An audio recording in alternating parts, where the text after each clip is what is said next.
দাঁড়িয়ে জল পান করলে শরীরের ভারসাম্য নষ্ট হয়।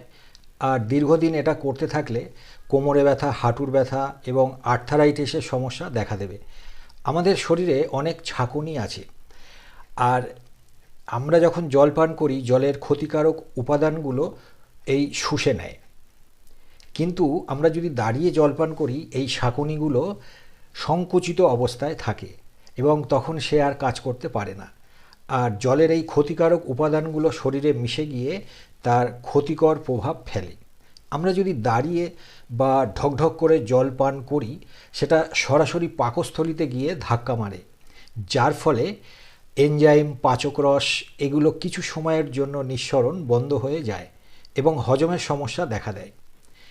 দীর্ঘদিন দাঁড়িয়ে জল পান করলে আপনার হার্টের সমস্যা হতে পারে এবং কিডনি নষ্ট হয়ে যেতে পারে। জল সবসময় বসে বসে গ্লাসে করে এক ঢোক দু ঢোক করে মুখের মধ্যে ঘুরিয়ে ঘুরিয়ে তারপর জল পান করা উচিত, কারণ জলের সাথে এই মুখের লালাটা আমাদের শরীরে প্রবেশ করলে সেটা হজমের পক্ষে অনেক উপকারী।